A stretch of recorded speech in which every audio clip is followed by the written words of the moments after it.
Syukur pada Allah Subhanahu Wa Taala kerana pada pagi ini kita dapat menyambung kembali kuliah hadis dan kita telah mulai daripada muka surat ke-13. Betul ya? Iaitu 14. Ar-Raja baik. Ar-Raja iaitu bergantung harap hanya kepada Allah Subhanahu Wa Taala. Firman Allah Subhanahu wa taala, A'udzu billahi minasyaitonir rajim. Qul ya ibadiyalladzina asrafu ala anfusihim la taqnatu min rahmatillah. Innallaha yaghfiru dzunuba jami'a. Innahu huwal ghafurur rahim. Maksudnya, katakanlah wahai Muhammad sallallahu alaihi wasallam, wahai hamba-hambaku yang telah melampaui batas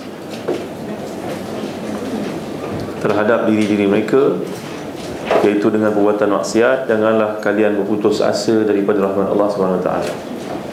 Sungguhnya Allah mengampunkan segala dosa. Sungguhnya Dialah yang Maha Pengampun lagi Maha Mengasihani. Ayat berikutnya, wa rahmati wasi'at kulla syai', dan rahmatku meliputi tiap-tiap sesuatu. Surah Al-A'raf ayat 156.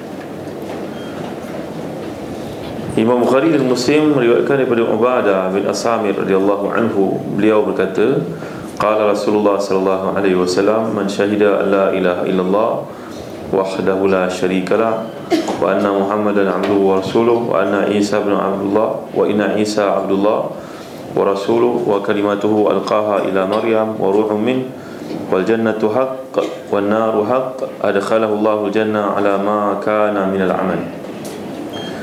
Maksudnya, Rasulullah SAW bersabda, sesiapa yang bersaksi bahawa tiada Tuhan yang layak disembah melainkan Allah semata-mata, tiada sekutu baginya, bahawa Nabi Muhammad SAW adalah hamba dan utusannya, bahawa Nabi Isa adalah hamba Allah, utusannya, kalimahnya yang diciptakan tanpa bapa hanya melalui perintah Allah Subhanahu Wa Taala yang disampaikan olehnya kepada Maryam, roh daripadanya, syurga adalah benar, neraka adalah benar, nescaya Allah akan masukkannya ke dalam syurga berdasarkan amalan yang telah dikerjakan. Baik, ayat yang kedua-duanya sekali dan hadis yang berikutnya adalah menampakkan kepada kepentingan umat Islam supaya memahami tentang rahmat Allah, tentang kasih sayang Allah. Jadi setiap orang yang melakukan dosa berpeluang untuk mendapat rahmat Allah ini, iaitu mendapat keampunan daripadanya. Jadi kalau hadis ini pula mengatakan sesiapa yang bersaksi bahawa tiada Tuhan melainkan Allah yang sebenar-benarnya, Rasulullah adalah utusan Allah dan hamba yang diberikan kepadanya wahyu, Nabi Isa juga merupakan utusan Allah, neraka itu benar, syurga itu benar, maka dia akan dimasukkan oleh Allah ke dalam syurga walau apa sekalipun amalan yang dilakukan. Ini adalah teras dalam Ahlus Sunnah wal Jamaah mengatakan bahawa orang yang beriman, kalau mereka melakukan maksiat sekalipun, mereka akan dimasukkan oleh Allah ke dalam syurga. Tetapi selepas dia dikenakan hukuman. Syarat kepada masuk syurga ni adalah keimanan kepada Allah SWT. Jadi bila dia melakukan dosa, maka kita beri kepadanya semangat, beri kepadanya motivasi, beri kepadanya bimbingan supaya dia tidak terus lalai. Pendekatan ini nampaknya diambil berat oleh orang Kristian umpamanya. Orang Kristian sentiasa mengajak orang kepada agama mereka dengan cara menampakkan kasih sayang, ya. Tapi orang-orang Islam pada hari ini amat jauh ataupun amat tidak mendekati bab psikologi orang yang nak didakwah. Ya, masuk Islam saja ditunjuk begini, apa ni, khatan, kan, dia menakut-nakutkan. Kalau orang pakai seluar jeans sikit, tengok semacam ni, tak sah semayang, seumpamanya begitulah. Ya, ini adalah satu mentaliti yang sangat bahaya, menjauhkan orang daripada Islam. Ya, kalau orang tak pakai kopiah lagi lah. Dia tengok dengan penuh rasa pelik kalau datang ke surau tak pakai kopiah. Ya, jadi ini ada satu sikap yang salah. Sedangkan ada pengumuman ni, siapa yang parking di tempat parking masjid minta keluar sebab kerja-kerja meratakan tanah sedang dijalankan, takut nanti kereta tak boleh keluar.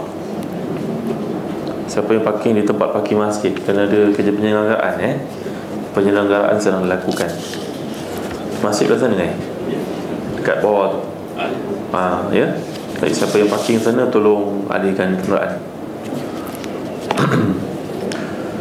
Jadi tuan-tuan yang dimuliakan Allah sekalian, ini adalah satu dipanggil bab dalam Islam, dipanggil raja. Ini lebih dibincangkan dalam ilmu akhlak contohnya. Ya, raja maknanya memberikan kepada orang lain harapan. Ya, memberikan kepada mereka bimbingan. Umpama ada seorang datang bertemu dengan Abdullah bin Abbas radhiyallahu anhu. Kita sebenarnya bila buat dosa jangan cerita dengan orang lah. Haram hukum menceritakan dengan orang. Saya dah bertaubat, dulu ceritalah semua maksiat saya dah buat. Jangan cakap begitu tuan-tuan, hukumnya tak boleh, haram hukum. Ya, sebutlah semua saya dah buat tau. Ingat saya siapa? Tak boleh tuan-tuan. Kadang-kadang kita dengar orang baru bertukar arah jadi baik, tahu dijemput untuk berceramah di masjid, di pentas dakwah. Lalu dia pun tampil sebagai seorang jago dalam dakwah, dan dia tak mengerti prinsip dakwah. Dia menceritakan segala maksiat yang dia buat. Tak boleh tuan-tuan, hukumnya haram. Haram hukumnya. Kerana Islam beza daripada Kristian contohnya. Kristian kalau buat dosa mengadu kepada padri. Padri boleh mengambil tempat Tuhan untuk pengampunan. Islam tidak boleh. Maka orang muda ini datang mengadu pada Sayyidina Abdullah bin Abbas, dan dia terus bertanya. Kalau dia beradab tak apa, dia terus tanya. Saya tanya soalan, Tuan Guru, sepupu Nabi Rasulullah SAW. Abu Abbas ni sepupu Nabi. Iaitulah, saya telah membunuh seseorang. Allah, soalannya, soalan dia sangatlah bahaya. Saya telah bunuh seseorang. Saya meminang seorang gadis, maka dia menolak pinangan saya. Tak lama kemudian saya mendengar pula seorang lelaki lain meminangnya, dan dia pun terima. Saya menjadi sangat marah. Saya pergi ke rumahnya, saya bunuh gadis ini. Ada tak peluang bagi saya untuk bertaubat, wahai Ibn Abbas radhiyallahu anhu? Ibn Abbas menjawab, ya, selagi nyawa tidak sampai di halqum, dan selagi matahari belum lagi terbit di sebelah barat, maka dosa sekalian manusia masih lagi ada peluang pengampunan dengan syarat-syarat yang telah ditentukan dalam syarak.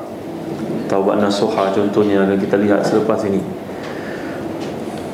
Maka dia pun pergi. Allah bin Abbas radhiyallahu anhu memanggilnya semula, "Mari sini. Kamu ada ayah dan ibu tak?" Ada ayah ibu tak? Tak, ayah ibu saya telah mati. Maka kata Allah bin Abbas, kalau ayah ibu sudah mati, maka bersungguh-sungguhlah bertaubat kepada Allah dan taubat nasuha.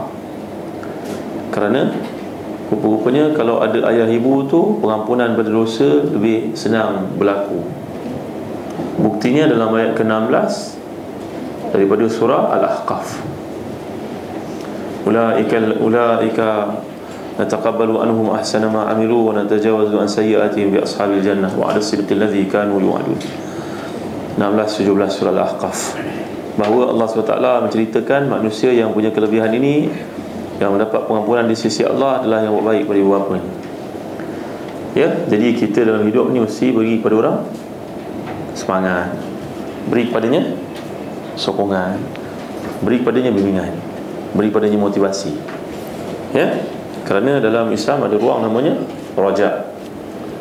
Ini ayat-ayat yang menceritakan tentang keluasan rahmat Allah Subhanahu wa taala. Contohnya ayat yang pertama tadi, surah Az-Zumar, katakanlah kepada hamba-hambaku yang telah melakukan dosa, menzalimi diri mereka, janganlah putus asa daripada rahmat Allah. kerana Allah mengampun ke semua dosa-dosa itu. Semuanya Dia Maha Pengampun lagi Maha Mengasihani. Ini bukti, dengan syarat seseorang itu bertaubat dengan bersungguh-sungguh.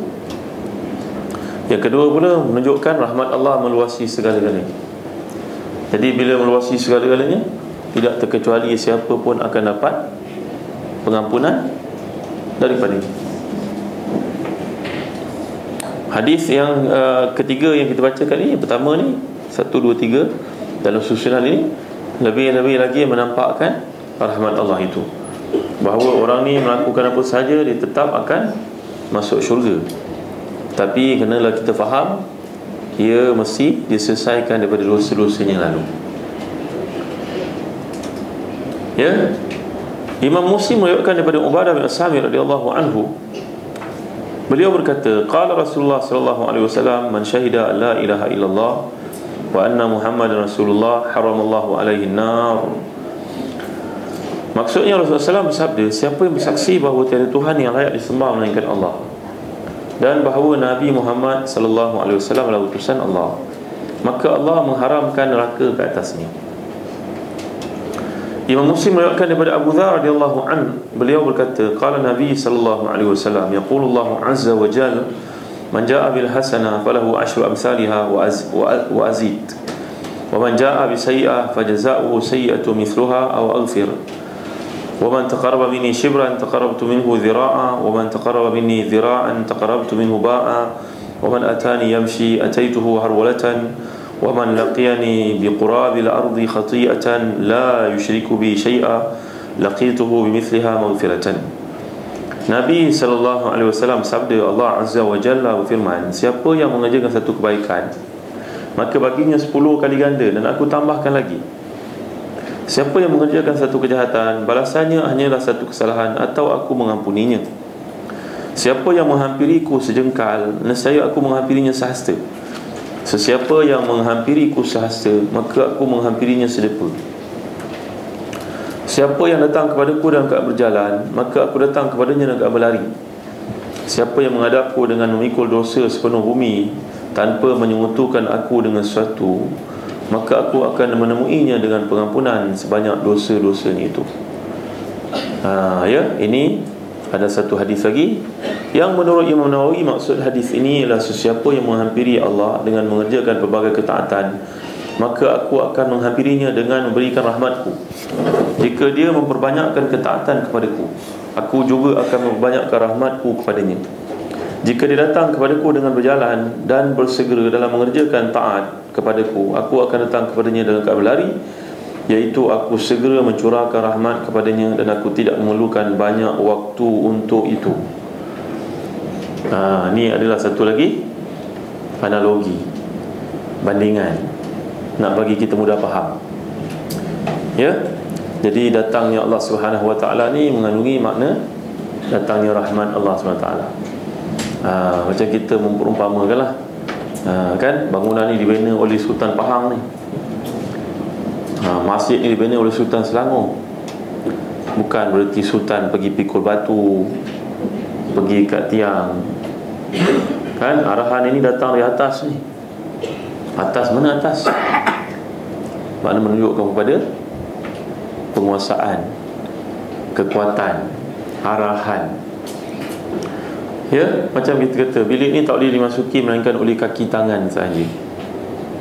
Orang Indonesia dia confuse, apa ni kaki tangan masuk bilik? Orang Indonesia sebelah saja, serumpun dalam bahasa ni kita. Dia tak faham, tuan-tuan. Saya kawan-kawan saya cakap, kenapa masuk kaki tangan Ustaz Azhar? Kaki dengan tangan masuk. Ini namanya simpulan bahasa. Ini maksudnya peribahasa. Ini maksudnya dalam bahasa Arab majaz. Ya. Jadi kita dalam Islam, kita tidak boleh menyamakan Allah SWT dengan makhluk. Kerana Allah SWT itu Maha mulia, Maha agung, Maha hebat, Maha indah. Ya, tidak sama dengan apa yang mampu kita fikirkan.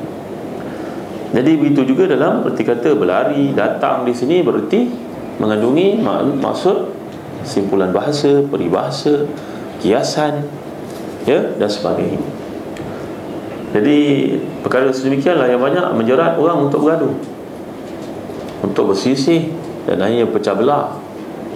Ya, yang ni mendakwa puak itu mentajisimkan. Apa makna tajisim? Tajisim maknanya menjisimkan Allah. Jadi seolah Allah itu ada jisim. Ya, jadi benda ni complicated untuk dibincangkan tuan-tuan, kerana ia adalah satu pendekatan bahasa. Semua bahasa dunia ada isu ini. Maka tidak wajar untuk dibincangkan sampai mendalam, sampai menimbulkan masalah, sampai terperinci, detail. Ya, madailah untuk kita mengatakan Allah memiliki segala kesempurnaan, kemuliaan, keagungan. Ya, kalau Imam Malik, maka beliau akan berkata dengan perkataan yang mudah, ayat ini adalah ayat yang difahami begini. Ya, contohnya al-istiwa'u ma'lum wal kaifu majhul wal imanu bihi wajib was su'al anhu bid'ah. Imam Malik berkata bahawa ayat ini semua orang tahu, tapi kaifiatnya kita tak tahu bagaimana. Beriman kepadanya adalah satu kewajipan, dan bertanya lanjut tentangnya adalah benda yang menyesatkan. Ya. Jadi tuan-tuan ini dimuliakan Allah sekalian, ini telah pun dibincang oleh para ulama zaman berzaman. Imam Bukhari dan Imam Muslim meriwayatkan daripada Umar radhiyallahu an, beliau berkata, qadima ala Rasulillah sallallahu alaihi wasallam bisalyin fa idza imra'atun min as-sabi tas'a idh wajadat sabiyan fi as-sabi akhadhathu fa azaqathu bi batniha fa arda'athu faqala Rasulullah sallallahu alaihi wasallam tarawna hadhihi al-mar'ata tarihatan waladaha fi an-nar qulna la wallah faqala Allahu arham bi'ibadihi min hadhihi biwaladiha. Pernah dalam satu kumpulan tawanan dibawakan kepada Rasulullah sallallahu alaihi wasallam, maka ada seorang tawanan perempuan berjalan dengan pantas mencari-cari sesuatu. Tiba-tiba dia pun menemui seorang bayi kecil, iaitu anaknya yang hilang dalam kumpulan itu. Maka dia pun mendokong, mendakap, menyusukannya. Maka Rasulullah SAW sabda, pada pandangan kalian, adakah wanita ini sanggup mencampakkan anaknya ke dalam api? Kami jawab, tidak, demi Allah. Baginda sallallahu alaihi wasallam sabda, Allah lebih kasih kepada kalian berbanding wanita ini terhadap anaknya. Ini adalah satu teknik mengajar yang sangat berkesan. Bagi contoh, tunjuk contoh, ajak merenung, ajak berfikir.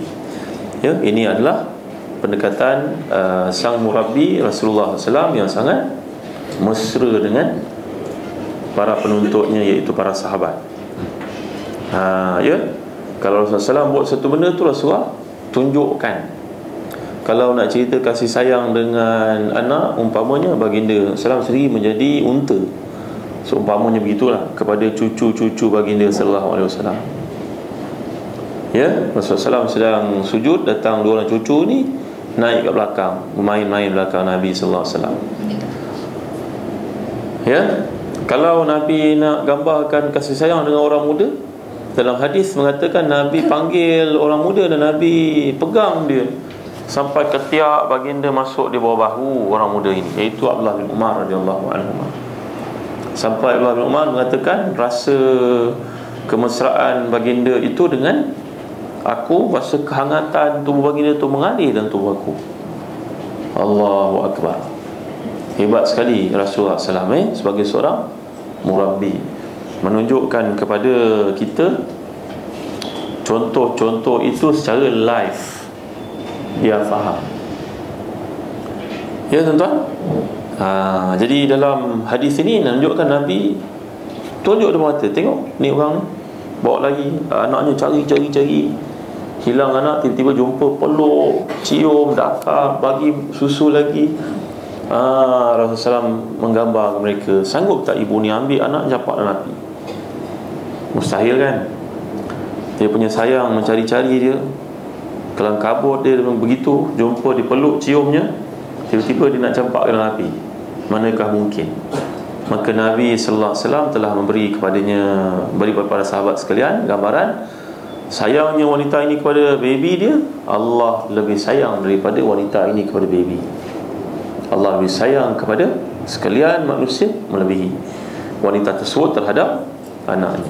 Jadi ini menunjukkan rahmat Allah SWT, rahmat dan juga belas Allah Subhanahu Wa Taala. Itu sebab tuan-tuan, kita dalam hidup ni mustahil tidak buat dosa, sentiasa buat dosa, sedar atau tidak. Tak ada yang maksum. Tak usah nak bohong lah tuan-tuan. Ya, kadang-kadang lagi banyak ilmu, lagi terlibat dengan banyak dosa. Betul tak tuan-tuan? Ya, Ibn Jauzi tulis sebuah buku bertajuk Talbis Iblis. Talbis Iblis ni menandakan, menunjuk pada manusia ni. Tahu buku ni, Talbis Iblis?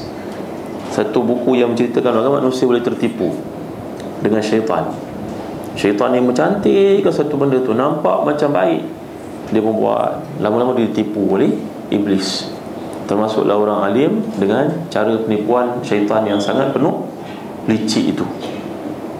Maka tiada siapa yang selamat tuan-tuan. Tiada siapa yang selamat daripada tipu daya iblis. Maka dengan sebab itulah kita disuruh untuk mencari rahmat Allah. Bangun malam contohnya, berdoa pada Allah, mengadu segala masalah kita kepadanya, dosa-dosa yang kita buat. Ya, kerana Allah penyayang, pengampun kepada kita. Ya, jadi bertaubatlah kepada Allah SWT, beristighfar kepadanya, kerana Allah Maha Penyayang, Maha Pengampun lagi Maha Penyayang. Ya Allah, aku cuba untuk mengatasi kelemahan diri aku tak mampu lah ya Allah.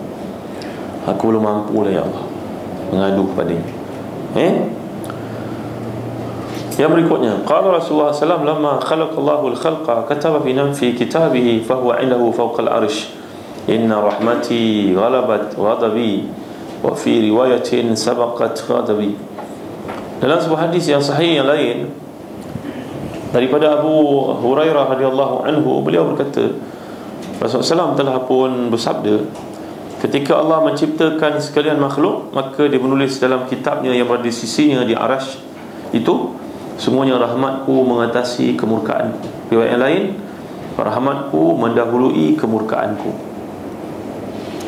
Ya. Baik, Imam Bukhari dan Muslim meriwayatkan daripada Abu Hurairah radhiyallahu anhu, beliau berkata, sami'tu Rasulullah sallallahu alaihi wasallam yaqul, inna lillahi ta'ala mi'ata rahmah, anzala minha rahmatan wahidatan bainal jin wal ins wal bahaim wal hawam, fabiha yata'atafun wa biha yatarahamun wa biha ta'atiful wahshu ala waladiha, wa akhara Allah ta'ala 99 rahmatan yarhamu biha ibadahu yawmal qiyamah. Saya telah mendengar Rasulullah SAW bersabda, sungguhnya Allah SWT memiliki 100 rahmat. Satu daripadanya telah diturunkan kepadanya untuk dikongsi oleh sekalian makhluk, terdiri daripada jin, manusia,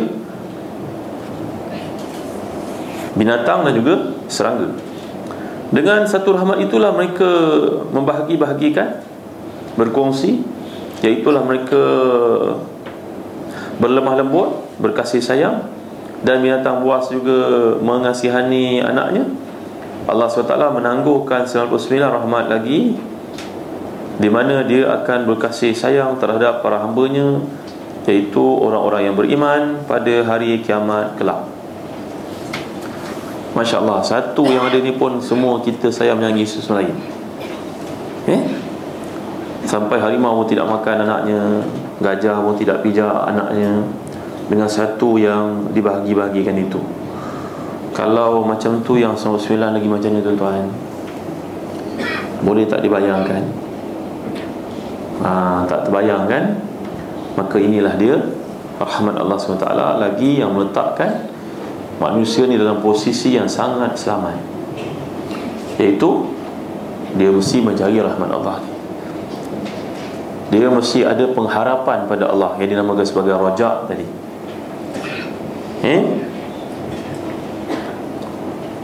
Bayangkan tuan-tuan kisah Juraij. Tahu tak kisah Juraij? Sebagian tuan-tuan tahu, sebagian mungkin terlupa. Juraij dikisahkan dalam hadis riwayat Ahmad, Tirmizi dan lain. Contohnya dalam Al-Bidayah wa Nihayah oleh Al-Imam Ibn Katsir. Juraij adalah seorang yang rajin beribadah kepada Allah. Zaman mereka dahulu, mereka beribadah berseorang diri, tak ada salat berjemaah macam kita di masjid.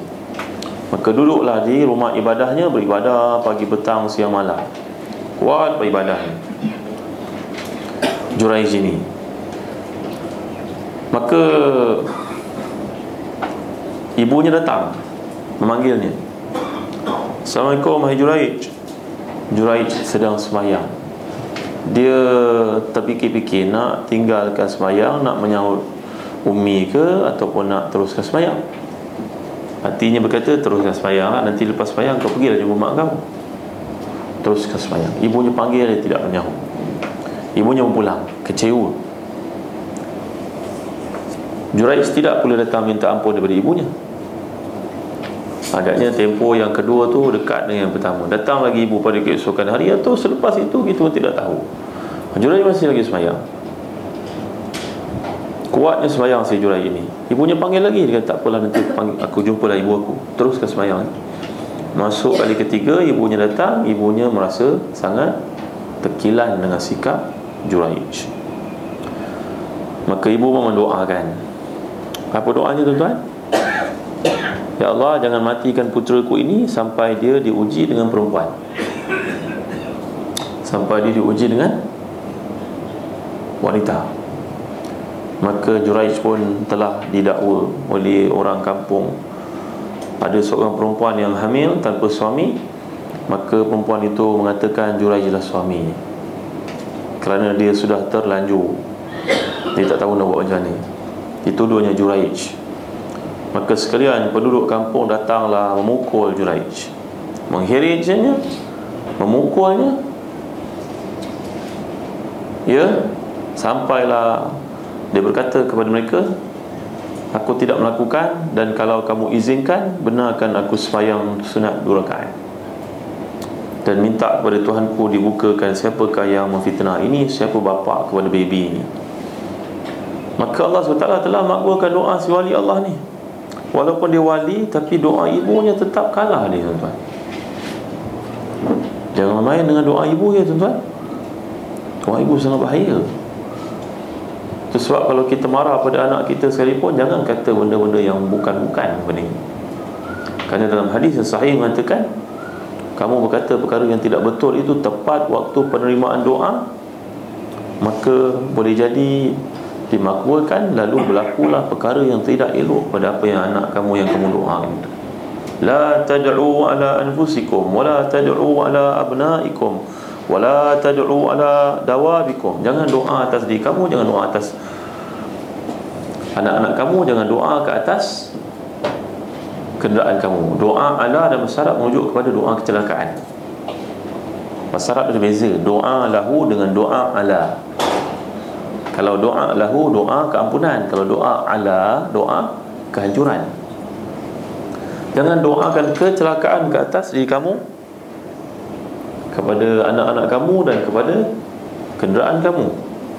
Kerana mana kamu tahu, tiba-tiba pintu rahmat Allah dibuka pada waktu itu, doa kamu dimakbulkan. Maka anak itu akan kena apa yang kamu katakan. Ya, tuan-tuan.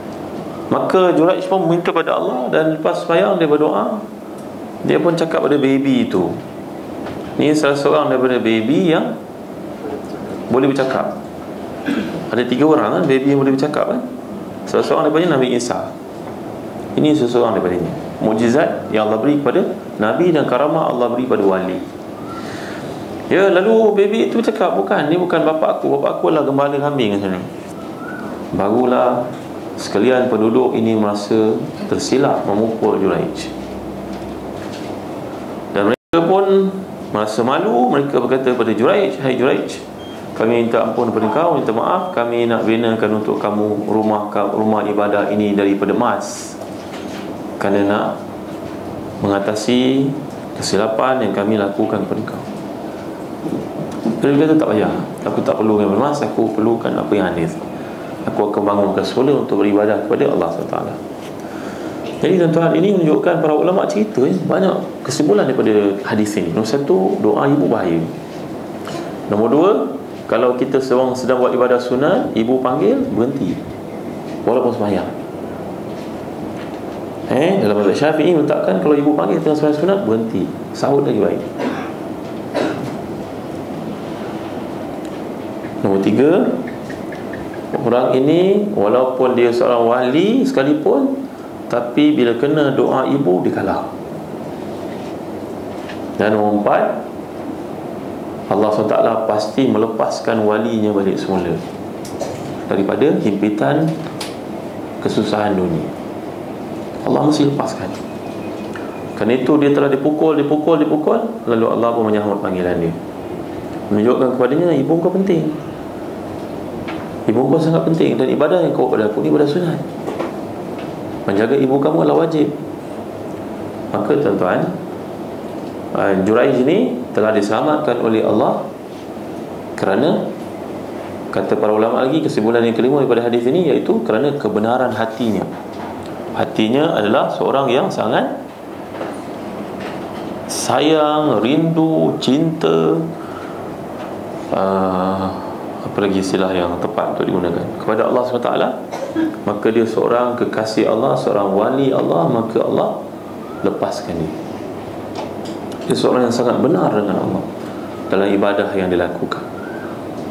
Ya tuan-tuan, maka Juraij bebas. Ini juga menunjukkan pada rahmat Allah, pengharapan pada Allah. Walaupun Allah memurka kepadanya kerana dia tidak menyahut panggilan ibu, tetapi Allah tetap sayang padanya. Nampak tak tuan-tuan? Ya, banyak pengajaran yang para ulama telah bincangkan dari hadis yang saya ceritakan kepada tuan-tuan ni tadi. Baik. Jadi hadis ini juga menerangkan kepada kita kepentingan untuk setiap kita membawakan isu ni selalu kepada orang Islam.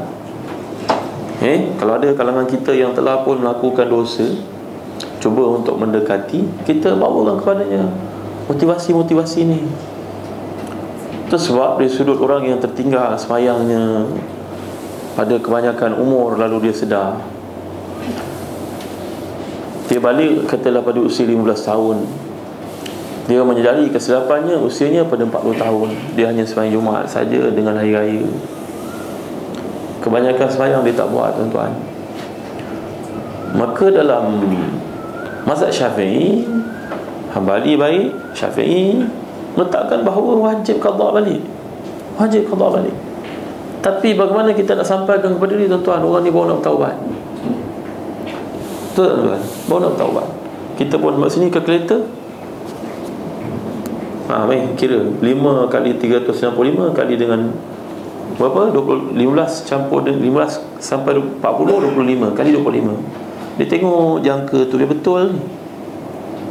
Tak jadi nak taubat tuan-tuan. Maka nampaknya kita tidak bijak dalam dakwah. Kita tidak bijak dalam dakwah tuan-tuan. Kena beransur-ansur, kena perlahan, kena berhikmah. Hikmah tu sangat penting. Maka mazhab Syafi'i menggalakkan, bagi kita kata pada orang ini, saudara bertaubat, alhamdulillah, ni hari yang terbaik dalam hidup saudara. Segala dosa-dosa Allah ampunkan. Allah punya rahmat meluasi segala sesuatu. Orang yang bertaubat ni macam kain yang dicuci bersih, putih. Tadi saudara tanya saya tentang sembahyang kan. Nanti lepas sembahyang Zuhur, saudara tak payah buat sembahyang sunat Zuhur. Saudara ulanglah sembahyang Zuhur lagi, ikut kemampuan. Kalau mampu sekali, lepas sembahyang Zuhur 4 rakaat, sembahyang Zuhur 4 rakaat. Niatlah qada terhadap mana-mana yang lepas dulu. Buat sedaya upaya. Kalau mampu buat 5 kali, buat 5 kali lah. Ustaz, itu saya pergi Mekah. Kat Mekah Ustaz, saya lepas sembahyang Zuhur, saya sembahyang Zuhur lagi 10 kali. Bagus, alhamdulillah. Mudah-mudahan ia menjadi satu usaha untuk mengqada balik segala sembahyang yang ditinggalkan. Saya tak menafikan, ada ulama mengatakan kalau orang kafir masuk Islam, dosanya semua gugur, maka orang Islam taubat, dosanya gugur, dia tak payah qada sembahyang. Tapi pandang dia lemah tuan. Kerana dalam hadis yang lain mengatakan wadainullahi ahaqqu bil qada. Ya, hutang dengan Allah ni sangat penting untuk dibayar balik. Ya, sangat penting untuk dia bayar balik. Maka mazhab Syafi'i mengatakan hendaklah dia mengqada balik sembahyangnya. Tapi cara kita nak mengajar orang ini untuk qada balik, itulah caranya. Lepas sembahyang subuh lagi qada. yang lepas sembahyang asar lagi tak apa, waktu ni haram, jadi qada boleh, tak masalah.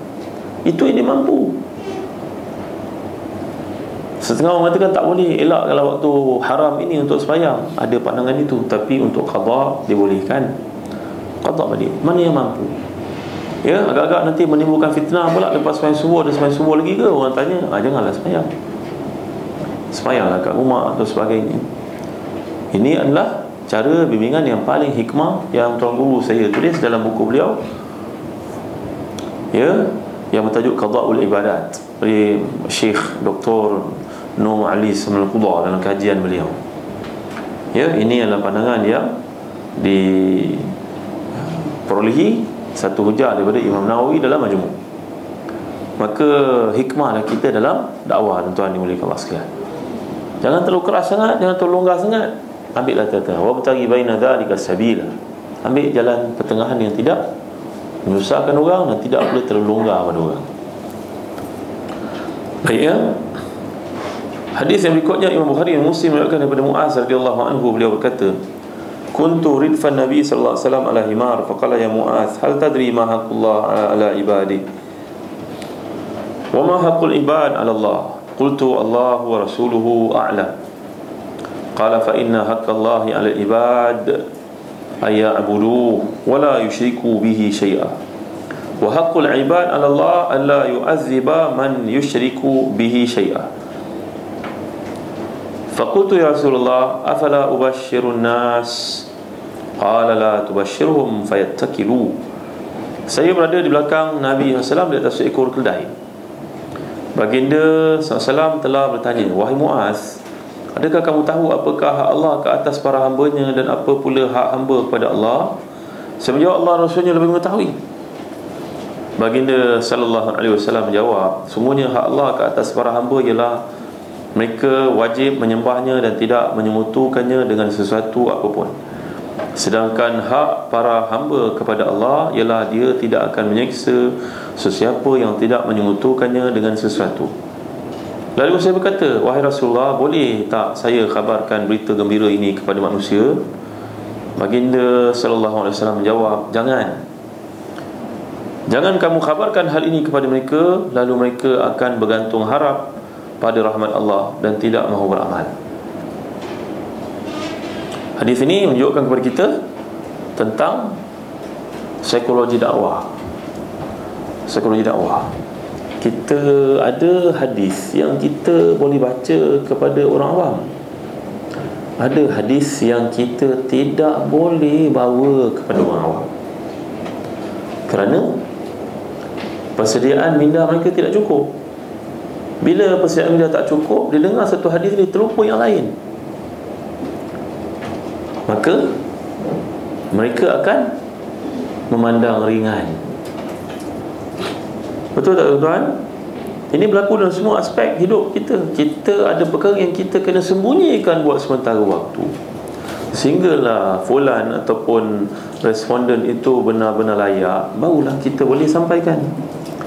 Kerana kalau disampaikan kepada publik yang tidak mengerti, mereka akan ambil peluang ini untuk mengatakan, tak apalah, boleh minum arak lah, boleh buat maksiat itu dan inilah, kerana Allah Maha Pengampun apa, kita tak syirikkan Allah apa. Maka ini adalah satu pendekatan yang salah. Itu sebab Imam Malik adalah seorang imam ahli sunnah yang sangat hebat. Beliau ni memuatkan dalam kitab Muwatta'nya. Imam Malik ni punya kisah yang menarik, tuan-tuan. Imam Malik ni seorang imam yang sangat warak lagi saleh. Dalam majlisnya tidak boleh ketawa langsung. Kalau orang duduk dalam majlis Imam Malik ni, merasa seolah-olah mereka dah dekat dengan akhirat. Bergerak-gerak pun tidak boleh, tuan-tuan, dalam majlis ilmu ni. Ya, kerana yang duduk dekat kuliah khusus hadis itu adalah orang-orang yang berserban besar semuanya. Orang yang memang nak belajar saja. Tentu dah tak sesuai kita bawa kepada orang awam macam tuan-tuan pendekatan itu. Tapi Imam Malik pendekatannya apa? Ketawa-ketawa keluar. Begitu Imam Malik. Imam Malik ini menghafal ratusan ribu hadis, tetapi yang dimuatkan dalam kitab beliau yang terkenal itu Muwatta', hanya sebahagian kecil saja. Lalu anak-anak muridnya mengkaji, kenapa Imam Malik tak masukkan semua kat sini ya? Kenapa tak masukkan semua kat sini? Kerana ada benda yang bila dimasukkan, dibaca orang, dia akan tersilap faham. Contoh saya bagi pada tuan-tuan, dalam hadis yang sahih, Nabi SAW telah pun mengarahkan kepada para sahabat, siapa yang minum arak hendaklah dipukul 40 kali. Minum lagi kali kedua, dipukul 60 kali. Minum lagi kali ketiga, dibunuh dia sampai mati. Tapi tuan-tuan, hadis ini sahih, tapi tidak ada seorang pun di kalangan para khulafa selepas Nabi mengamalkannya. Abu Bakar menjadi khalifah, orang minum arak, dia tidak ambil tindakan itu. Sayyidina Umar tidak ambil tindakan itu juga. Sayyidina Osman tidak ambil tindakan itu. Sayyidina Ali yang sangat alim lagi faqih juga tidak ambil tindakan itu. Maka para ulama membuat keputusan mengatakan bahawa hadis ini sahih, tapi maksudnya adalah memberikan amaran yang tegas kepada peminum arak. Macamlah psikologi kita kata pada anak kan, dapat lagi nombor 40 macam ni, tidur kat luar rumah. Ada tak tuan-tuan bagi anak tuan-tuan tidur rumah? Suka dia tuan, keluar rumah tu tak balik dia, kan? Betul kan? Dapat nombor teruk macam ni, ayah hantar kamu duduk ngatuk dalam hutan. Biar duduk ngatuk, biar atuk ajar matematik. Buat kan? Tak buat. Ini adalah amaran psikologi juga, saya sebut awal tadi. Jadi kita tak boleh kita baca hadis kita terus amalkan. Bukan begitu tau. Kena baca banyak benda lain yang menghuraikannya. Ada setengah orang baca hadis, kalau sahabat-sahabat Nabi semayang, rapatnya kedudukan mereka dengan yang lain, kaki-kaki mereka. Maka datanglah seorang pada abad ke-20 ni kat Jordan, dia baca hadis ini, dia mengajar orang semayang, kaki tu kena rapatkan. Kaki kita kan dia macam, ibaratnya macam segitiga sikit kan, ke depan besar, ke belakang kuncup, betul? Kalau nak rapatkan orang sebelah, macam ni jadinya tuan-tuan? Jadi macam ni kan? Kalau orang tu badannya besar tuan-tuan, dia boleh tertongging tak ke depan? Ini orang tidak faham hadis. Memang hadis cakap begitu, tapi para ulama tak ada seorang pun kata begitu. Jangan baca hadis lepas tu nak amalkan, kamu tak faham apa maksud hadis itu. Alangkah sahabat-sahabat Nabi pun ada hadis-hadis yang bersisir satu sama lain. Yang ni kata ada kunut, yang ni kata tak ada kunut. Para Imam Syafi'i mengatakan, bagaimana pula Aisyah radhiyallahu anha yang meriwayatkan hadis tentang penerimaan wahyu, sedangkan masa wahyu turun Aisyah belum lahir lagi. Macam mana tu? Hadis ini sahih tapi ada penilaiannya. Memang sahih, tapi ada lagi tingkatan yang sahih itu, dan ada huraian di sebalik. Dengar baik ibu-ibu jangan ambil buku hadis terus baca macam ni maksud dia, bukan begitu tau. Macam Nabi juga sebut SAW, siapa tidak datang ke masjid, bakar rumahnya. Pernah dengar tak hadis ni? Pernah tak Nabi buat? Saya tanya tuan-tuan, ada tak laporan kebakaran pada rumah zaman Nabi? Nabi suruh bakar? Tak ada. Habis apa maksud Nabi tu? Tak semua arahan itu berunsur bererti wajib dibuat. Itu sebab datangnya para fuqaha yang mengkaji dan lahirlah mazhab. Orang yang tidak faham tadi tasyrik kata apa mazhab, ikut baca hadis saja sudahlah. Ahlan wa sahlan kalau saudara punya kefahaman macam Imam Syafi'i dulu. Faham? Kan? Kalau kita boleh menguasai semua ilmu itu dan kita tahu perkembangan dunia pada hari ini, tak mengapalah. Semua itu fikiran kita besar, kita boleh kaji, sempat faham maksud Allah, apa yang dimaksudkan Nabi sepenuhnya, bandingan antara hadis, ada tak perlawanan satu sama lain. Ahlan wa sahlan, marilah membawa mazhab Zahazani yang baru. Tak ada tuan-tuan, tak ada siapa pun yang berkata begini melainkan dia adalah seorang sombong. Orang yang berkata tak payah ikut mazhab ni orang sombong. Orang yang tidak memahami susu galur perkembangan ilmu itu mengikut pengkajian masa ke masa. Seorang berkata, Ustaz, saya nak ikut mazhab Imam Bukhari. Baguslah, Alhamdulillah. Nabi baca ke Sahih Bukhari ni? Fathul Bari dia baca je? Belum baca, Ustaz. Macam mana kamu nak kata kamu ikut Imam Bukhari? Saya nak beritahu tuan-tuan, tidak ada satu mazhab pun yang lebih kukuh daripada empat ni: Hanafi, Maliki, Syafi'i, Hanbali. Kerana mereka telah melalui satu tara punya sistem checking yang orang-orang datang untuk mengkaji, menilai, memikirkan, menghujah, mengatakan kelemahan, membaiki, melainkan empat mazhab ini. Tak ada yang lebih kukuh daripada empat mazhab ini. Maka Imam Bukhari memang seorang imam yang hebat. Fathul Bari, Sahih Al-Bukhari. Tapi Imam Bukhari tidak punya pengikut yang mengkaji, membanding bezakan pandangannya dengan ulama-ulama lain. Pengikut-pengikutnya tak sampai kepada tahap yang empat ni, tuan-tuan. Hebat mereka ni berempat ni memang truly leader yang luar biasa, kan? Kerana anak muridnya begitu sayang, membina, mengkaji, menilai, dia filter, dia apa lagi, dia evaluate, analisis, sehingga mazhab tu subur berkembang sampai ke hujung. Siapa yang berkata saya tidak mampu, tak mau ikut mazhab, tak ada masalah. Tapi saudara mampu kan mengkaji, memikirkan. Dan saya apa saudara buat itu sebenarnya tak terkeluar daripada yang empat mazhab ini. Frankly speaking, saya tak ikut mazhab. Ini adalah pandangan orang sombong, tuan. Kerana tidak ada seorang pun, melainkan dia akan melihat, menilai, mengambil daripada telaga yang empat ini, sumber yang empat ini. Profesor Hamka, seorang ahli tafsir yang hebat dari Indonesia, Abu Yahya Hamka. Orang tanya kepada dia, Abu Yahya Hamka, kenapa kita ikut mazhab? Beliau berbandingan yang sangat cantik. Dia kata sebenarnya Islam ini, hadis Quran umpama satu dam yang besar. Apa dia panggil?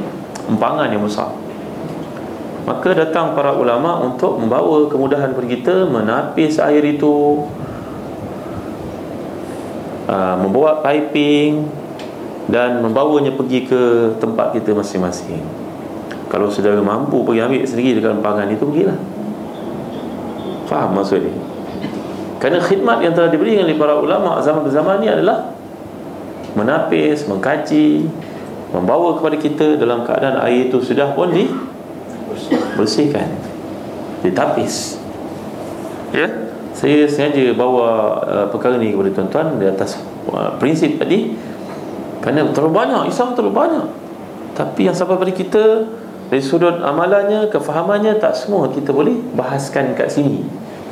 Tapi kalau orang yang belajar, yang nak jadi ilmuwan, nak jadi faqih, nak jadi mufassir, memanglah dia kena baca banyak, bandingkan, kena tengok. Di situlah belajar berfikir. Macamlah seorang lawyer kan, tuan-tuan perempuan lawyer kan, ada lawyer kan, belajar berapa banyak tuan-tuan masa degree LLB? Berapa banyaknya, tak tahu memang satu kita nak amal akhirnya bila keluar. Doktor, Masya Allah, lagi dahsyat. Belajar, pergi pada spesialis, sub-spesialis pula, banyaknya ilmu dia. Tapi bila nak merawat orang, dia akan pakai yang paling realistik, betul kan? Dia ada invasive, dia ada itu, dia ada ini, macam-macam tu. Jadi itulah juga dalam syarak. Jadi balik pada cerita ni tadi, tak semua benda boleh sampai kepada orang, melainkan dia mempunyai persiapan minda yang sangat baik. Biasa tak tuan-tuan, saya cakap contohnya datang seorang mandu lori, kata, Ustaz, saya ni bawa lori Ustaz, tak ada kerja lain Ustaz, kemahiran pun tak ada. Saya tahu tak pernah Ustaz bawa lori daripada Tanjung Pelepas bawa pergi Perai. Ramadan yang lalu Ustaz, saya tak sempat puasa Ustaz, kerana bawa lori, dan inilah kehidupan saya. Anak pula sakit Ustaz, isteri tak boleh bekerja, terpaksa jaga anak. Tanya dia, tak cuba bawa overhead KL ke? Susah Ustaz, kalau masuk lah sini, seniority semua macam-macam Ustaz. Saya kahwin melambat. Inilah kemahiran saya. Dan model kerja bawa lori, sibuk, tak sempat, sampai tu bawa lori. Maka kahwin, anak pun tak sihat Ustaz. kena bawa lori lah, nak pergi ke Rapid KL, dia start from zero balik. Sedangkan saya punya persaraan hidup yang tinggi, rumah kat Johor Bahru pun mahal. Apa fatwa pada orang macam ni tuan-tuan? Fatwanya apa? Saudara tak payah puasa, bayar fidyah. Betul tak? Kerana sepanjang masa dia bawa lori. Betul ke tak betul tuan-tuan? Betul tak? Tapi kalau saya pergi dalam TV3, saya cerita orang bawa lori tak payah puasa, fitnah tak tuan-tuan? Fitnah tak? Oh, macam tu saya bawa lori kecil pun pergi balik, tak boleh tuan-tuan. Ini nama tak bijak. Ini namanya tak pandai. Pergi cerita depan orang ramai isu-isu yang khusus untuk orang tertentu, buat apa? Nampak tak tuan-tuan? Jadi ini maksud hadis dalam segi yang lain, dalam aspek yang lain. Saya tak maksud siapa jangan panjang-panjang cerita. Ini maksud saya hikmah dalam dakwah, fiqh dalam dakwah. Ya, kan itu dalam hadis ini Nabi melarang, tak boleh jaga pada semua orang. Ada seorang datang keadaan hatinya takut nak meninggal dunia ni, ustaz nak mati, banyak dosa ustaz. Kita bacalah kepada dia hadis ini. Faham? Ni jadi ustaz macam jadi doktor juga. Dia kena pandai prescribe ubat. Tak boleh prescribe ubat pada orang yang salah. Kan? Doktor tu akan tanya, ada alergi apa tak? Betul tak? Dia tanya. Antibiotik ni pun ada macam-macam. Dia nak prescribe tu. Maka begitu juga ustaz. Tapi nak sampai ke tahap macam ni, kita tak boleh expect lah daripada orang bawa grad daripada fakulti syariah boleh cakap macam ni tuan-tuan. Ya. Itu sebab kadang-kadang kita sebimbang tengok banyak sangat pendakwah muda yang ada dalam arena dakwah. Ini begitu, namanya macam-macam, tak payah sebut lah. Dia tidak melalui proses kematangan dakwah tu.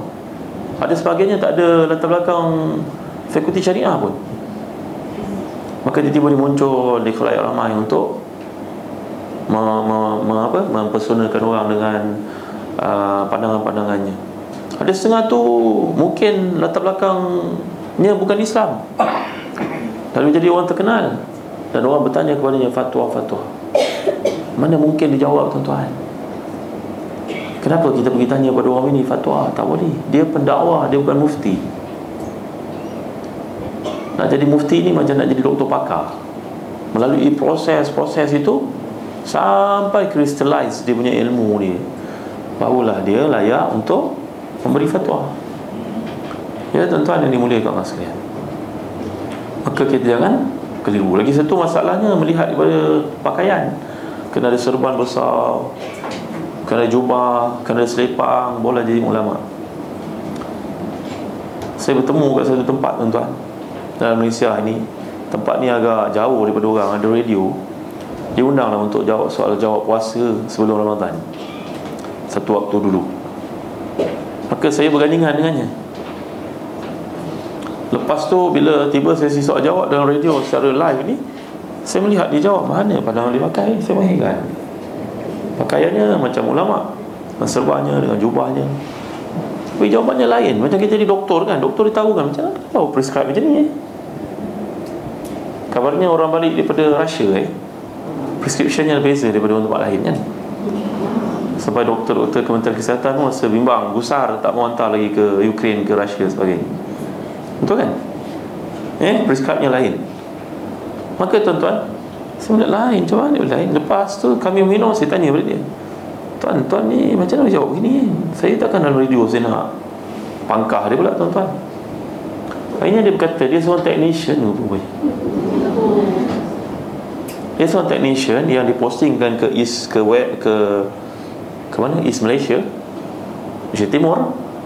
Maka dia suka mendengar ceramah seorang penceramah terkenal dalam CD-nya. Dia hafalnya ceramah tersebut. Pagi-pagi sebelum dalam morning session dekat department dia, dia membacakan, ceritakan, dan dia pandai bercakap macam ustaz dalam radio, dalam TV, dalam CD ni.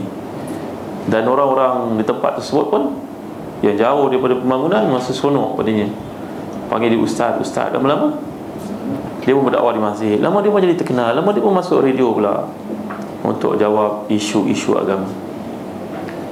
Dan orang seperti ini kita pesan kepada dia, jangan memberi fatwa, kerana saudara akan sesat dan menyesatkan orang ramai. Ya tuan-tuan.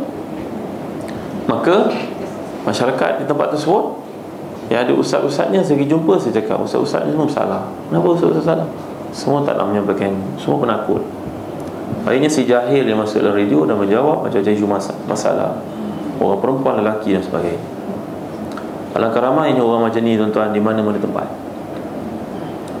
Ya, sedangkan belajarnya pun tak seberapa, mungkin tak belajar langsung, tiba-tiba ditampil jadi seorang jago dalam agama.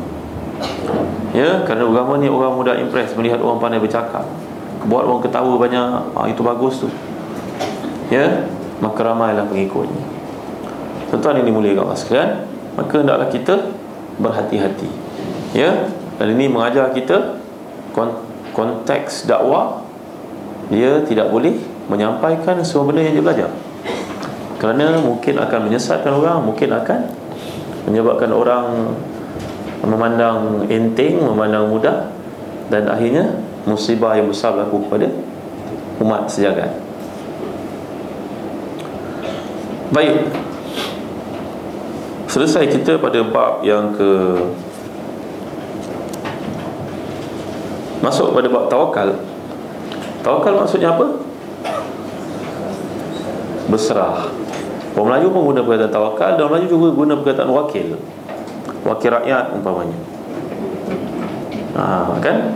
Wakil rakyat sepatutnya jadi wakil kepada rakyat lah, untuk menyampaikan isu-isu yang diperlukan supaya diselesaikan peringkat tertinggi. Itu namanya wakil. Maka dalam Quran menggunakan juga wa kafa billahi wakila, cukuplah Allah jadi wakil kita. Makna wakil, kita menyerahkan segala urusan kita pada Allah SWT. Ya, itu asal kepada perkataan tawakal. Ya, baik. Jadi dalam firman Allah SWT melalui surah Ali Imran ayat 173 hingga 74, a'udzubillahi minasyaitonir rajim.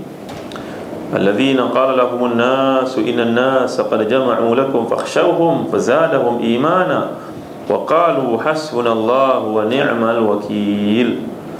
Fanqalabu bi ni'mati minallahi wa fadlin lam yamsashum su'un wattaba'u ridwanallah wallahu dzu fadlin 'azim. Orang-orang beriman adalah orang yang manusia telah berkata kepada mereka, semuanya orang ramai kafir musyrik telah berkumpul untuk menyerang kalian. Oleh itu takutlah kepada Allah. Maka berita itu menyebabkan iman mereka bertambah, dan mereka berkata, cukuplah Allah bagi kami. Mereka berkata, mereka menyebabkan iman mereka bertambah. Mereka berkata, cukuplah Allah bagi kami, dan dialah sebaik-baik wakil yang diserahkan urusan kepadanya.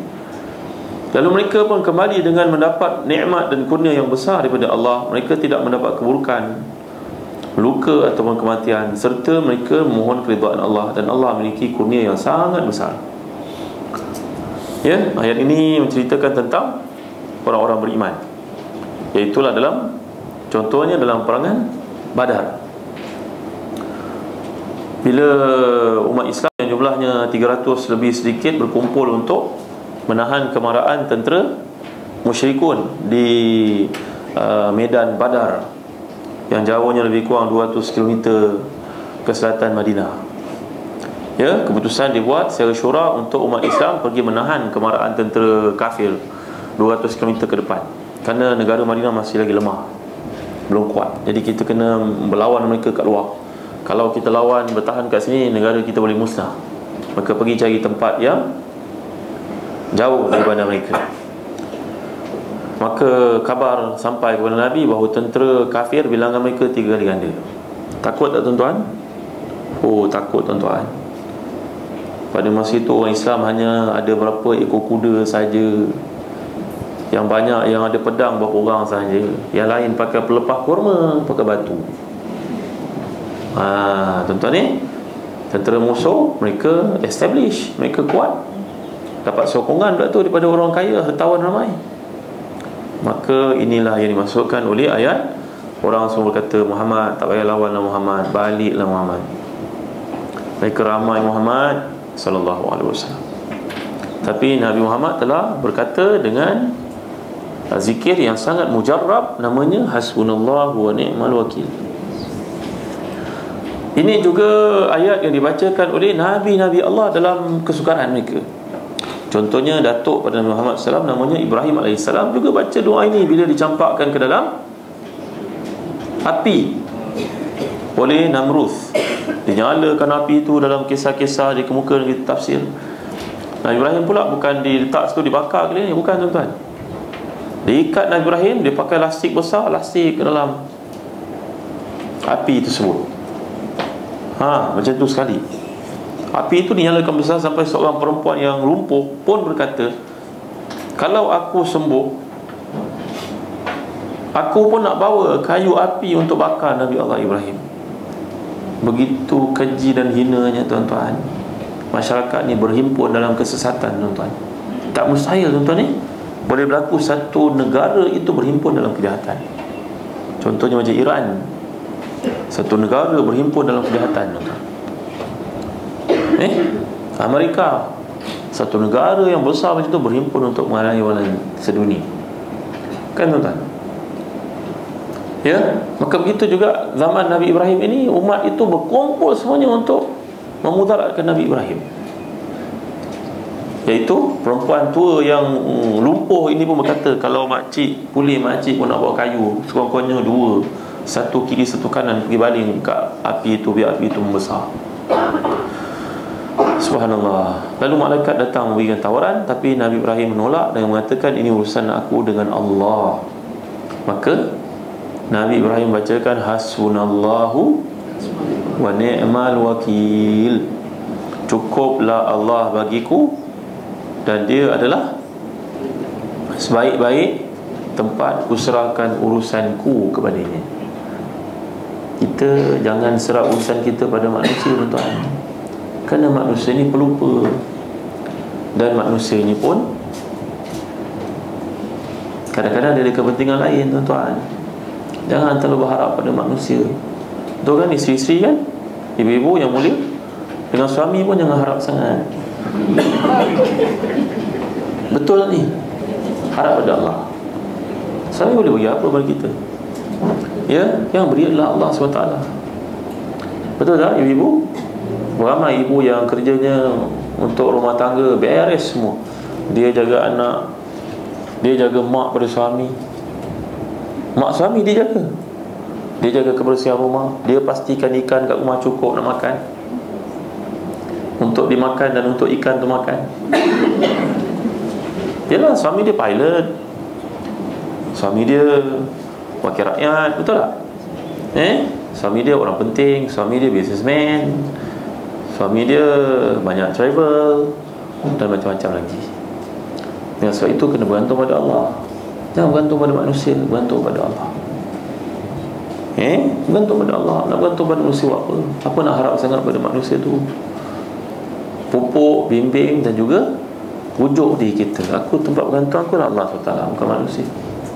Kita belajar benda ni penting tuan-tuan. Dalam kisah Nabi Yusuf, kita baca tafsir kisah Nabi Yusuf. Nabi Yusuf dalam penjara kan, lalu datang dua orang menanyakan mimpi masing-masing kan. Yang seorang berkata, tak kulutai rumin, aku bawa roti atas kepala burung makan, apakah petandanya? Yang seorang lagi berkata, ini ra'aitu ani asiru khamra, aku memerah anggur. Maka berilah fatwa, berilah penterjemahan, takwil pada mimpi kami, wahai manusia yang mulia. Kami inna ra'ayna kami dan muhsin, kami lihat engkau orang yang baik, pangai kamu baik, kamu tentu boleh mentafsirkan mimpi. Mimpi ini menghantui kami. Nabi Yusuf berkata, arbabun mutafarriquna khairun amillahul wahidul qahar. Wahai dua orang kawanku, mana lebih baik kau sembah, Tuhan yang berbilang-bilang ataupun satu Tuhan saja menetapkan segala-galanya, semua dalam kuasa dia? Dakwah dulu, kemudian baru Nabi Yusuf bagi penterjemahan mimpi, tafsiran mimpi. Yang pertama, yang dimakan roti di atas kepalanya menandakan dia akan mengakhiri hidupnya digantung. Tapi mereka sudah beriman, jadi kalau bergantung pun insya-Allah matinya mati syahid. Betul tak?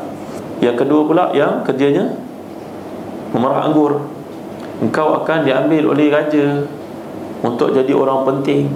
Ternyata engkau dimasukkan ke dalam penjara ni secara zalim, dan kes semua akan dibuka semula. Kamu sebenarnya tidak terlibat. Kamu akhirnya didapat kedudukan yang tinggi di sisinya. Nabi Yusuf kata apa tuan-tuan? Beritahu pada raja bahawa aku ni penjara dengan secara zalim. Aku Yusuf ni. Lalu apa orang ni kata? Yalah tuan-tuan. Kemudian dia pun keluar penjara. Fa ansahu syaitanu dzikra rabbih falabisa fi sijni bid'a sinin. Lalu yang keluar penjara ni terlupa pula tuan-tuan. Padahal Nabi Yusuf bagi kepadanya takwilan yang betul pada mimpinya. Dia terlupa tuan-tuan. Kata para ulama dalam tafsir Qurtubi contohnya mengatakan bahawa Allah nak kita tahu, minta tolong kat manusia, takkan selesaikan urusan kita, walaupun orang itu kemudian dengan kita. Faham? Kemudian lah kan, saya telah terang kepada tuan mimpi, yang lupa kat saya tau. Besok dapat projek, yang lupa saya. Lupa juga tuan. Akhir sekali dah berapa tahun. Falabisa fi sijni bid'a sinin. Duduk dalam penjara lagi beberapa tahun. Terlupa tu berapa tahun. Impact dia tuan-tuan. Bahasa Arab kata bid'a itu merujuk kepada tempoh 3 hingga 10.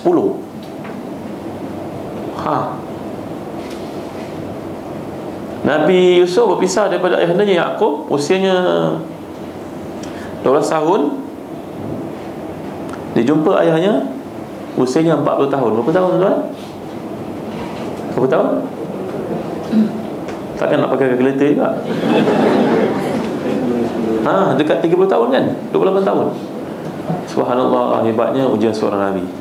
Tapi yang menariknya, kata para ulama dalam kitab tafsir, dalam kes itu Nabi Yusuf minta tolong daripada manusia, lupa minta tolong pada Allah. Lalu Allah delay lagi tempoh keluarnya lagi beberapa tahun.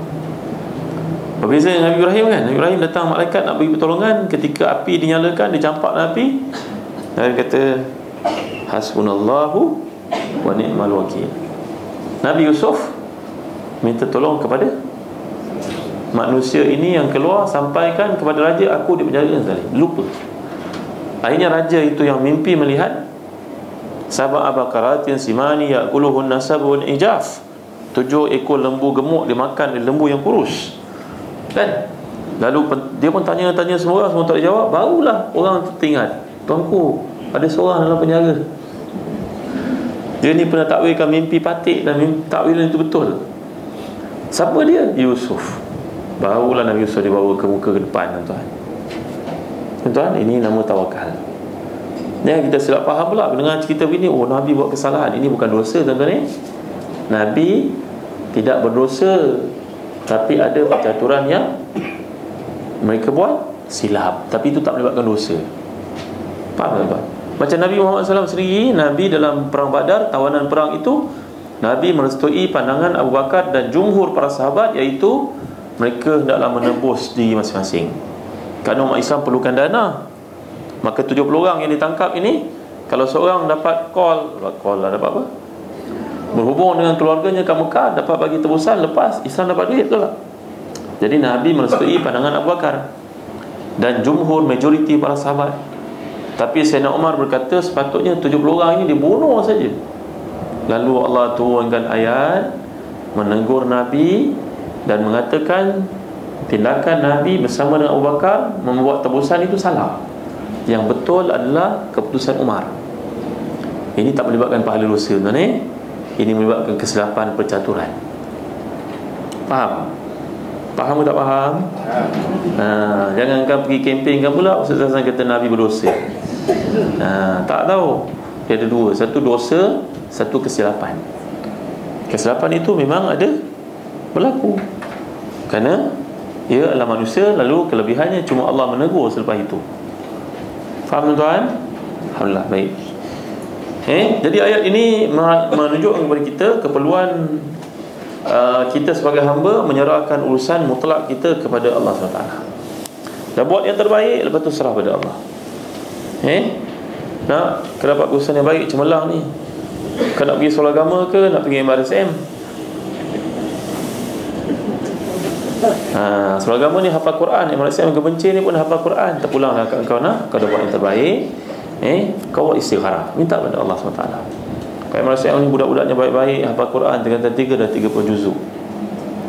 Kan kat seorang agama ni kamu ada 2 pilihan. Kamu belajar bersungguh-sungguh, besok kamu boleh jadi ustaz, ustazah, kamu boleh jadi doktor, boleh. Pulang kamu, ayah tak nak paksa kamu.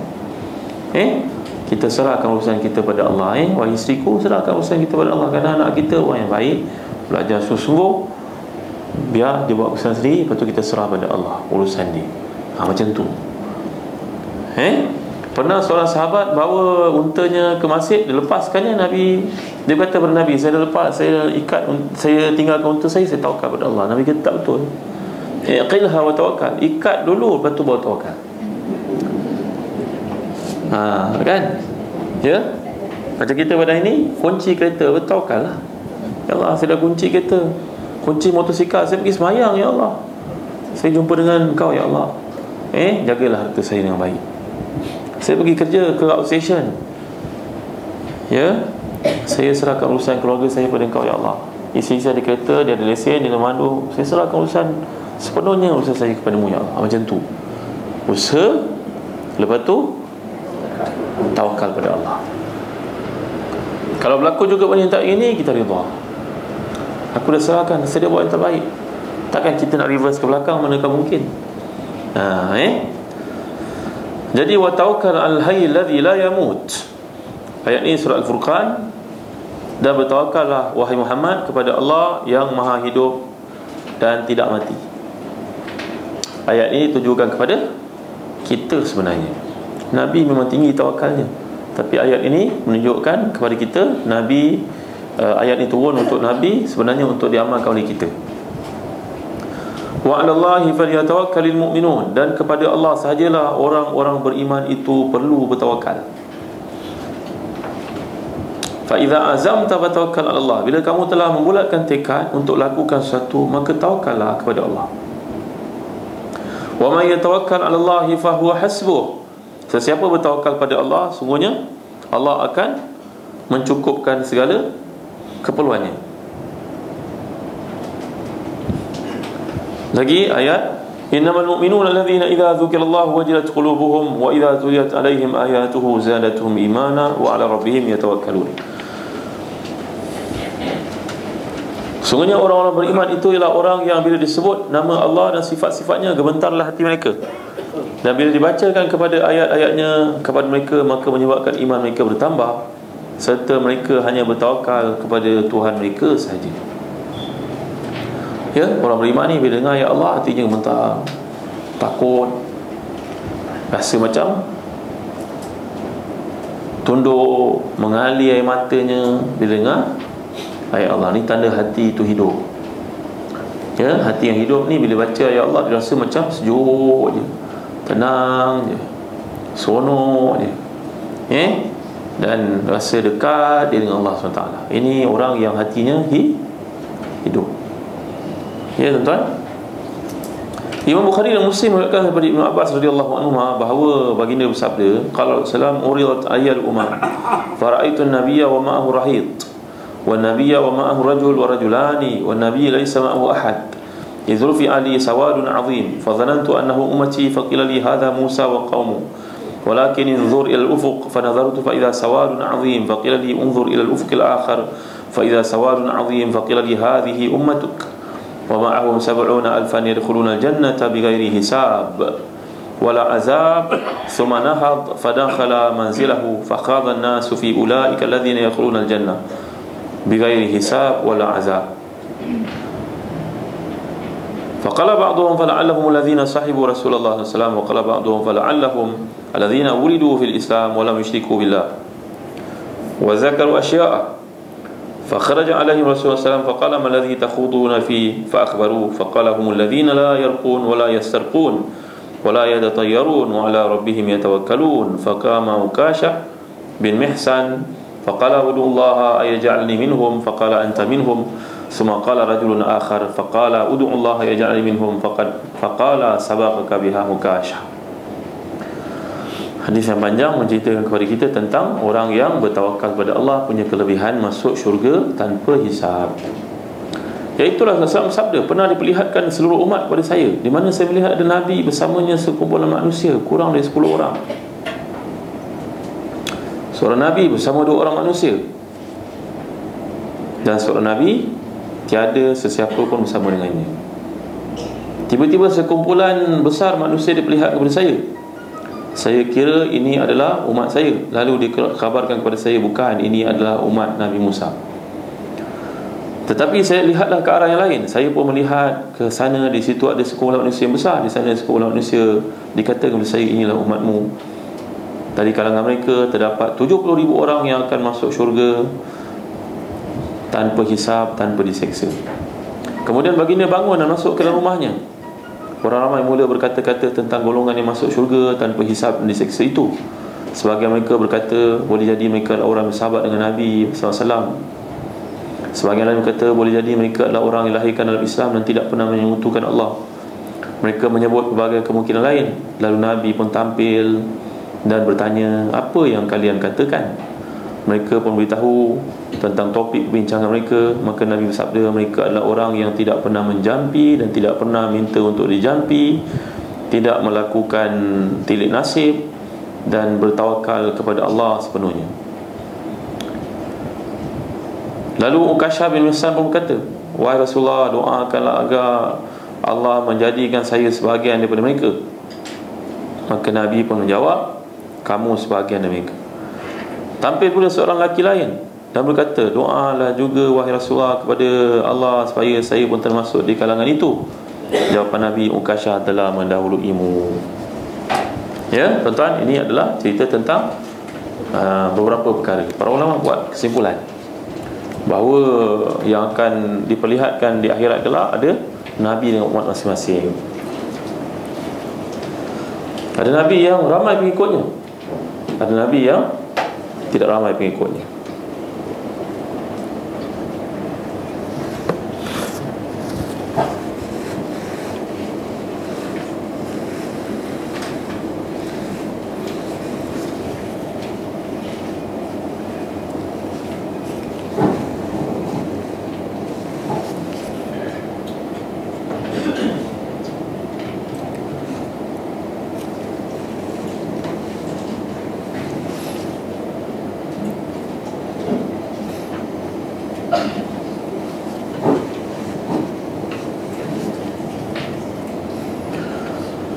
Maka kita dalam kehidupan jangan pandang pada bilangan.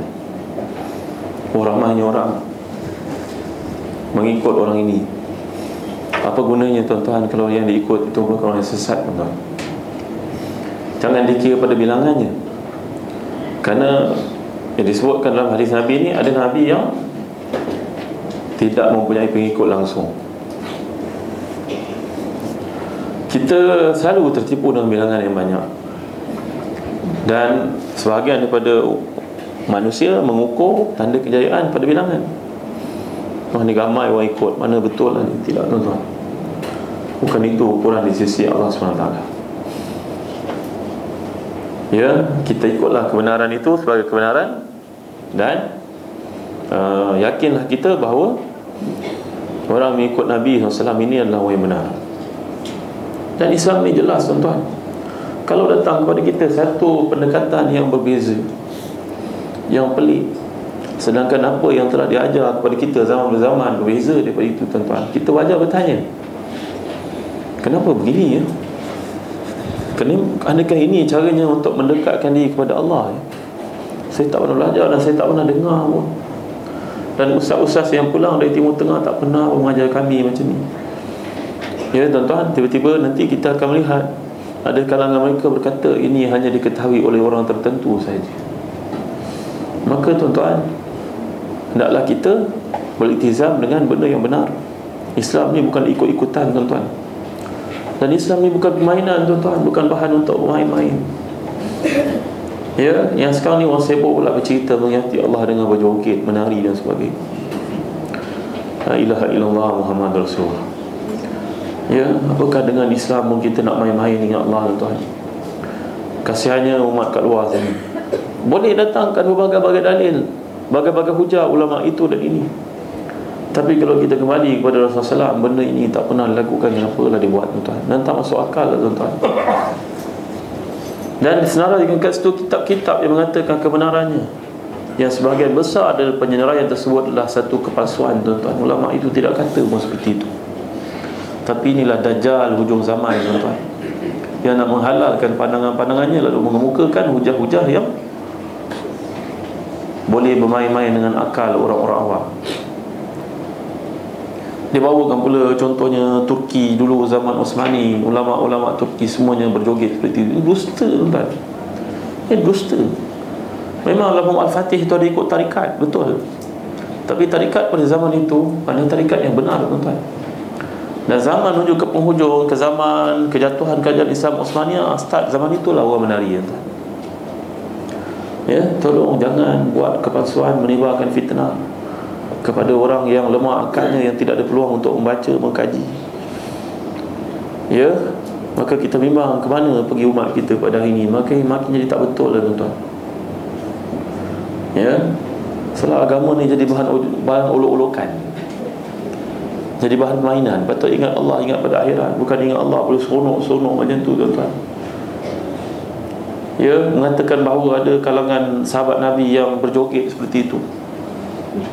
Ini dusta lah, tuan-tuan. Ini bohongan sebenarnya.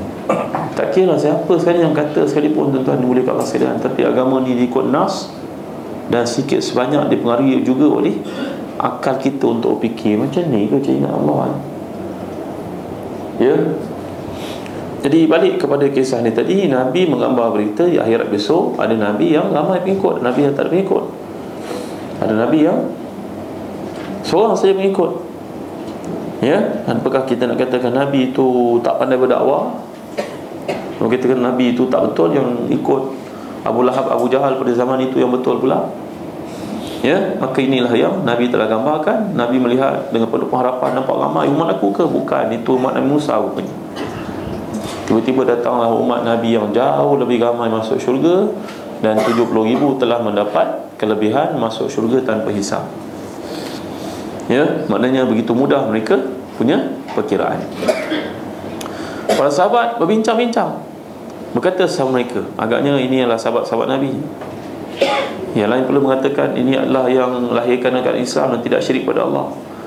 Dan Nabi akhirnya mendengar bincangan itu. Nabi bersabda, mereka adalah golongan yang disebut di sini, la yarqun wala yasarqun wala yatatayyarun wa ala rabbihim yatawakkalun. Mereka tidak jampi. Jampi maksud ni jampi syirik, tuan-tuan. Kerana jampi yang benar tu dipanggil ruqyah, ruqyatun. Ini adalah satu yang dibenarkan. Tapi yang tidak boleh ni adalah jampi menggunakan selain daripada nama Allah. Cara dia senang saja. Nak kenal pasti orang yang menjampi ni orang yang saleh, orang yang baik ataupun si fasik, lihat dirinya, dia sembahyang ke tidak. Kalau kita tahu datang daripada jauh, tanya orang keliling, ni Pak Lebay ni, Pak Haji yang dakwa boleh mengubat orang ni, datang sembahyang tak? Kalau Jumaat dia tak datang, tak payahlah, tuan-tuan, buat dosa je.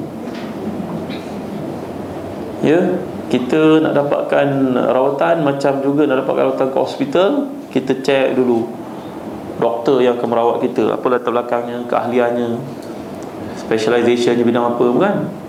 Kita berhak untuk tahu, kan? Demikian juga ustaz yang kita nak jumpa. Ya, jangan dengar orang kata je pergi, oh ustaz hebat, ustaz dari Brunei pun datang ubat dengan kan. Ya, jangan kita rasa pelik, tuan-tuan, bila ada dengar cerita-cerita yang sebegini. Kerana orang-orang yang menggunakan syaitan ni, syaitan boleh bergerak laju, lancar, dan syaitan pun boleh menyerpai manusia dalam peristiwa penghijrahan Nabi ke Madinah. Maka syaitan boleh tampil untuk beritahu, tuan. Cerita syaitan ni pelik, tuan. Muhammad Ali As-Sabuni, Syekh Al-Mufassir yang hebat ini, dia berkata, di Madinah, di Mekah, di Hijaz, di Saudi hingga Arab, tuan-tuan, cerita mengubat ni pelik. Iaitu kisah tentang seorang berkawan dengan syaitan. Ya, syaitan dia berkata dengan dia, kau nak duit banyak tak? Nanti aku pergi rasuk orang dekat ujung kampung tu, dan aku pergi mengilhamkan kepada dia supaya dapat rawatan kepada kau. Nak? Nak lah, dapat duit tiap hari. Maka dia merasuk budak perempuan, tuan-tuan. Dia pun datang dalam rupa manusia, mengatakan kepada orang tempat itu, nak dapat rawatan, ada orang kat ujung kampung sana. Maka orang tu pun tak ada pilihan, pergi dapat rawatan dengan ni. Kat Saudi cerita tuan-tuan, negara kita lagi teruk lah tuan. Ya, maka orang tu pun dapat rawatan, pulih. Sebaik saja dia datang ke rumah Dajjal ini tuan-tuan, pulih. Maka namanya pun tersebar ke pelosok negara, dia boleh buat orang. Banyaklah orang kena rasuk je, syaitan rasuk je, pergi ke tempat dia, pulih. Satu hari dapat kolek 50 rial, 2 orang 100 rial, lama-lama jadi 500 rial, lama 1000 rial, lama tiap hari berpuluh ribu rial. Akhir sekali syaitan berkata pada dia, kau tak cukup kaya lagi ni, aku akan pergi rasuk orang tu bersungguh-sungguh, dan bila keluarga dia bawa datang kepadamu, kamu katakan ini perlu rawatan. Rawatan apa? Rapi. Saya perlu puasa 3 hari, perlu sembelih kambing. Ada mula syirik kan? Maka keluarga tu datang, oh ni memang kes berat, ni susah, ni bukan luar biasa, ni luar biasa. Keluarga pun balik fikir, kalau luar biasa ni, biasa orang bagi dia 100 rial, kalau luar biasa ni berapa ribu rial nak bagi dia. Nampak dia jadi kaya tuan. Dia pun buatlah penipuan, 3 hari merawat orang ni kononnya, maka banyaklah duit dia dapat, bertambah kaya, bertambah kaya, bertambah kaya. Akhir sekali syaitan berkata lagi kepadanya, aku akan rasuk orang ni, kacau dia ni, kau ambil patung ni, kau cucuk-cucuk. Lepas tu kau pergi kat rumah dia, kau gali depan kawasan rumahnya. Nanti bila orang tu datang minta rawatan, kau kata diorang tanam-tanam kat sini. Ya tuan, ni betul tuan, cerita. Ya, dan akhir sekali berlakulah benda itu. Orang tu rasuk teruk, dia kata ni kena tanam, padahal dia yang tanam benda tu. Tak macam mana dia boleh jumpa, dia yang buat. Dia gali tamat, kalau nampak ada orang dengki. Siapa yang dengki? Sabitkan orang lain yang tak ada kena mengena tuan. Itu sebab bila berlakunya sihir, ahli sihir ni akan alihkan pandangan kepada orang lain untuk memecahkan silaturahim tuan. Kadang-kadang adik-beradiknya sendiri, kadang-kadang jirannya yang tak tahu menahu, kadang-kadang rakan sepejabatnya disalahkan, supaya manusia ini bergaduh kerana tidak ada tak ada maksiat lebih besar selepas menyembah berhala, melainkan at-tahrish bainahum, bergaduh antara manusia. Kalau boleh suami isteri itu bergaduh. Macam cerita lawak dikemukakan, seorang perempuan berkahwin dengan lelaki ni, maka sayangnya masa rendah berjumpa dengan seorang wanita ahli sihir. Ini berlaku negara Arab juga tuan. Maka ahli sihir berkata kepada dia, kau nak makcik buat macam mana? Pecahkan diorang. Okey, baik. Makcik ni berjumpa dengan perempuan yang berkahwin itu, gadis yang baru berkahwin itu, wanita itu. Nak, makcik nak beritahu kau, sebenarnya suami kau ni main kali 3 dengan kau. Kalau kau tak percaya, malam mengambang tengah-tengah bulan nanti, makcik minta daripada kau ambil janggut anak suamimu di bahagian bawah tekak ni. Baru pun makcik akan jampi. Perempuan ni percaya tuan-tuan. Malam dia dijanjikan itu, dan sebelum itu makcik ni dah jumpa dengan suaminya pula, berkata kepadanya, ayah, makcik nak beritahu kau tahu, isteri kau ni sebenarnya ada lelaki lain, dia nak bunuh kau. Kau tak percaya? Kau tunggu malam bulan mengambang nanti, kau bawa tidur. Berlakulah malam yang janji, masing-masing nak usahakan cara masing-masing. Yang perempuan nak ambil janggut suaminya pakai pisau, dan suami pula menyangkakan isteri nak membunuhnya. Maka apa-apa tuan? Ini ulama tafsir cerita. Maka kedua-duanya bergaduhlah pada malam itu. Yang suami menyangkakan dia akan dibunuh, yang isteri menganggap dia nak ambil janggut di bawah dagu suaminya. Ya tuan, syaitan buat perkara-perkara yang luar biasa dan keji. Ya, kerana itu Allah menurunkan ayat 102 surah Al-Baqarah. Bacalah dalam surah Al-Baqarah ayat 102, wattaba'u ma yatasyayatin ala mulki Sulaiman. Ya, jadi di sini mengatakan jangan jumpa orang macam ni. Orang yang jumpa Tok Bomo, dukun, pawang sebagainya, maka sebenarnya dia telah syirik pada Allah tanpa dia rasa. Dengan itu orang yang berjumpa dengan Tok Bomo, dukun dan lain ini, dia telah pun menyebabkan ibadahnya 40 hari tidak diterima oleh dia. Man atatahinan fasadaqahu naqalan tuqbalahu salatun arba'ina yawman. Sesiapa yang bertemu dengan dukun, benarkan kata-kata dukun itu, maka ibadahnya tidak diterima 40 hari. Dalam hadis yang lain yang sahih juga, faqad kadzdzaba ma'unzila ala Muhammad. Dia telah pun kufur kepada orang yang, kepada wahyu yang turun dari Nabi Muhammad. Jadi golongan masuk syurga tanpa hisab ni mudah saja. Iaitu mereka yang tidak terlibat dengan perkara syirik, jumpa dengan bomoh, bertanya dengan bomoh, mendapat perawatan daripada ahli sihir dan tidak pula menganggap adanya perkara-perkara yang tidak baik, kesialan. Orang Arab dulu mereka yang terpayarun datang ke empire. Baca tak ayat surah Al-Fil? Tayran ababil. Tayr macam burung. Jadi yang terpayarun datang daripada itu perkataan tayr. Yang berarti burung. Benar? Tengok perkataan ini. Terpayarun. Bawa sini. Terpayarun. Ni.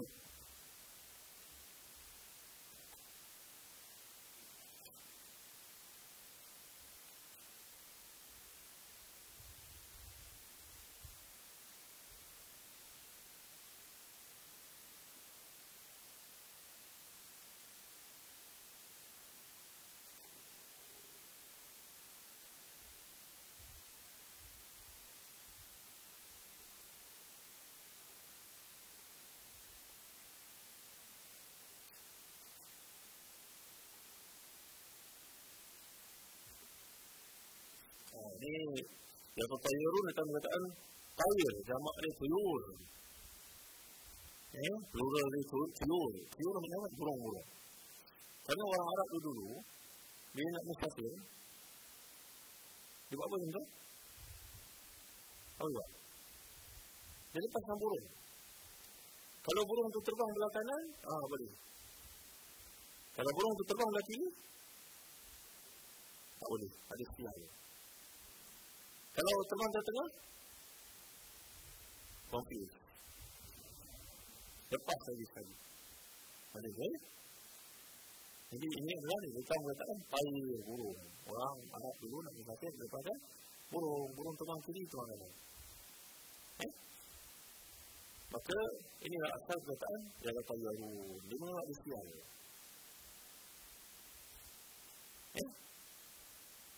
Tidak ada sial, tuan-tuan. Tidak ada benda yang tidak betul. Semua lagi betul. Ada orang Melayu pula nak berkahwin, tengok tadi, 10 Muharram tak boleh. Ini sedikit pada Allah, tak ada kemana. Banyak perkara yang berlaku dalam kehidupan tanpa kita sedar. Kita ada ofis, pekerja kita semua orang tak ada list. Tak boleh juga 1, 2, 3, 3A. 1, 2, 3, 3A. Nombor 4 tak boleh. Mesti Allah tak ada kemana nombor ni.